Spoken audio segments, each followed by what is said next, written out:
All right, thanks, Jane. As we take a live look at our Rubenstein Law sky cam tonight, we had a little bit of rain across the area earlier. Things are looking quieter here for tonight. Just a little bit of traffic out there. The roads are a little damp, but certainly drier than what we were looking at earlier this evening.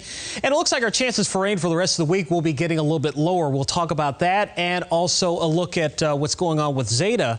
We'll take a look at that right now. You can see that it is making its way closer to the Yucatan Peninsula now. Should be making landfall shortly.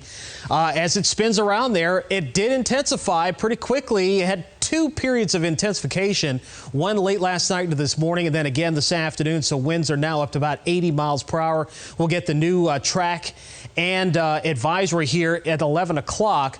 But I don't expect it really to change that much, as we're still expecting a second landfall on the northern Gulf Coast, likely across Louisiana and into Mississippi as we go into late Wednesday into Thursday. You can see a little closer inspection of the track here. It's going to be moving pretty quickly by this point, and I do think that it'll encounter some cooler waters and some upper level shear that will likely keep it from getting too nasty. So right now I do not expect this one to be as intense as Sally was, nor do I expect it to be as strong as Delta or Laura, but still nonetheless, this is the third or fourth hurricane, the third or fourth storm they've had to deal with, at least the third hurricane the northern Gulf Coast has had to deal with here this season.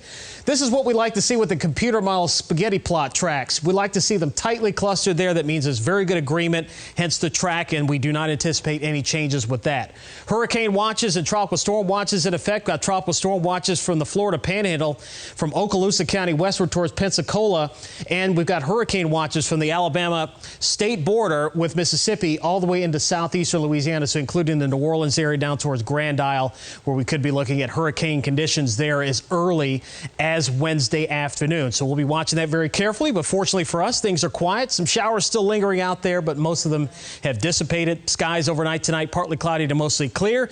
Temperatures falling into the mid-70s, so it's going to be a sticky night. Temperatures running a bit above average. We should only be in the upper 60s for lows, and we're going to continue with that streak of mid-70s at least for the next couple of days or so. The reason why this storm is going to be making its way farther west, if you will, is because of high pressure in the upper atmosphere that's going to be strengthening over Florida. And that's the reason why we expect it to stay away from our area, Zeta, that is, over towards the northern Gulf Coast. And looks like that's going to keep our weather mainly dry and also unseasonably warm. Naples' record high tomorrow is 91. I think there's a very good chance that we could get close to that here for tomorrow in Collier County.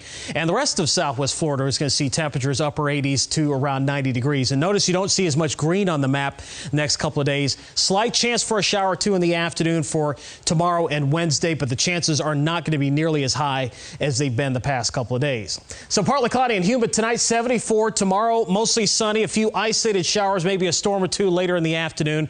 Otherwise dry, 91 your expected high.